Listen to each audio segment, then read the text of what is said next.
If you're anything like me, then there are certain things you can't remember no matter how hard you try. Like, where did I put my keys? Or what was the capital of Nebraska? It's Lincoln, by the way. Or who is this guy again? If you answered any of these questions correctly, please share your answer in the comments so that we can all know how smart you are. But if you don't remember, it might be because your brain has a limited amount of memory storage. In fact, scientists estimate that the average person forgets about 70 to 80% of the stuff they learn. So what if I told you that you could actually increase the capacity of your memory? How would you feel? Pretty cool, I bet. Well, today we're gonna tell you whether or not that's possible, and if so, how you can do it. To understand how memory works and how we can improve it, we first have to understand how much information our brains can hold. Imagine a computer with a hard drive that can only hold 2 terabytes of data. Now imagine trying to save hundreds of gigabyte Steam games onto that drive. Eventually, it's going to fill up and start deleting old files to make room for new ones. And if you haven't yet figured out that this is basically what happens in your brain, well, let's see if we can help. The basic idea is that your brain can only hold so many memories before it starts replacing them with new ones, which is why you probably couldn't remember your first grade teacher's name unless someone jogged your memory. When that happens, it's usually because important memories get encoded into long-term storage, while less important memories get lost forever. What determines which memories are important enough to keep, though? Mainly the amount of emotion surrounding the memory. Basically, your most traumatic and ecstatic memories are the ones most likely to be saved and the ones most likely to pop into your head unprompted, for better or for worse. Now you might think that all memories are stored in the same place, but in reality, different types of memory are processed by different parts of the brain. Procedural memory, which is how to ride a bike, for example, is handled by your cerebellum. Semantic memory, which is facts and figures like the capital of Nebraska, is handled by various regions in your cortex. And episodic memory, which is event-based memories like your last birthday party, is also handled by your cortex. That being said, the key to unlocking the secrets of improving memory lies within the hippocampus. This seahorse-shaped structure is responsible for helping you encode memories so that they can be stored in the cortex. So in order to increase your brain's capacity, you need to find ways to boost the hippocampus's power. But wait a minute, didn't I just say that traumatic memories are the ones most likely to be saved? Yeah, and those are the ones that the hippocampus is really good at processing. But studies have also found that the hippocampus is highly sensitive to stress hormones like cortisol. So all those stressful situations make for great memories. Too much stress can impair your memory capacity. It's like trying to study for an exam while on an intense drug-fueled all-nighter.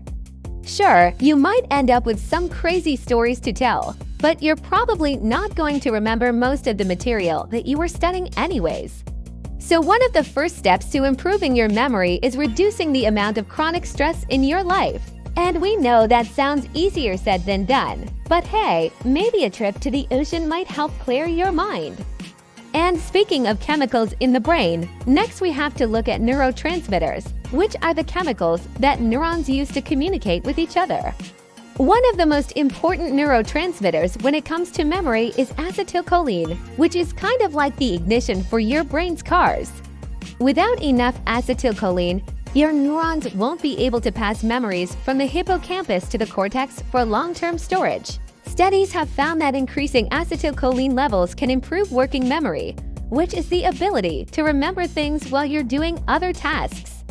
And fortunately, you can naturally boost your brain's production of acetylcholine by getting regular exercise, eating foods high in choline like eggs or salmon, or getting enough sleep.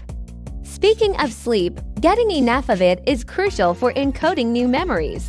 Scientists have found that the hippocampus processes emotional memories while you're awake, but it has to consolidate those memories while you're sleeping.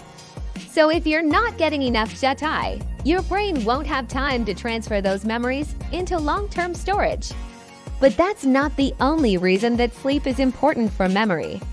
During the rapid eye movement, or REM stage of sleep, your brain replays important memories from the previous day, strengthening the neural connections associated with them. These newly strengthened memories are then sorted and pruned away until only the best ones remain.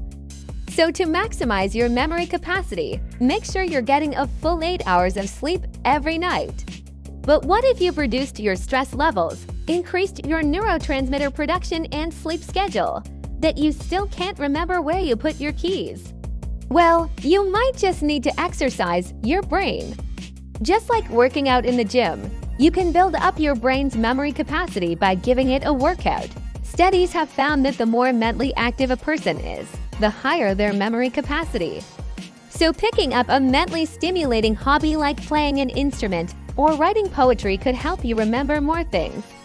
Other activities like solving puzzles, learning a new language, or playing strategy games can help train your hippocampus and other parts of your brain to process more information.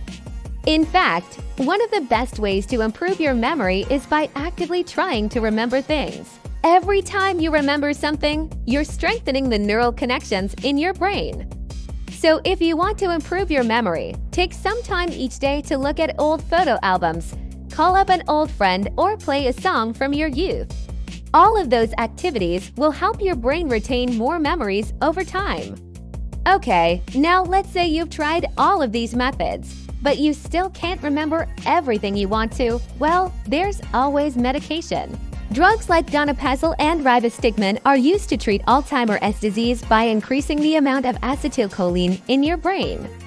And although these drugs are mostly used to treat people with dementia, doctors sometimes prescribe them to anyone struggling with severe memory loss. However, it's important to remember that although these medications can help temporarily, they don't actually increase your brain's capacity to form new memories. It's sort of like emptying the trash instead of getting a bigger trash can. Sure, it helps in the moment, but eventually you'll have to resort to taking out the trash again. So if you take medication to improve your memory, be sure to pair it with lifestyle changes like getting more sleep or exercise. Finally, we have to talk about brain injuries. Sometimes damage to the hippocampus or other memory-related regions of the brain can lead to amnesia. In fact, one of the most famous cases of acquired amnesia is the case of HM, a patient whose hippocampus was removed in an attempt to cure his epilepsy. After the surgery, HM was unable to form new memories, which tragically led him to spend his last years stuck in a state of permanent childhood. So if you suffer from memory loss due to a brain injury, it's important to work with a medical professional to find the underlying cause. Although there's not always a cure for amnesia caused by brain injuries, physical therapy can sometimes help patients recover some of their memory. Ultimately, our memory isn't just about remembering facts and figures. It is what allows us to experience the world around us and make sense of our place in it. So if you're having trouble remembering things, don't get discouraged. Just remember that everyone's brain is different and there are a variety of things you can do to improve your memory. Now check out how to reduce stress or watch Why Does My Brain Hate Me?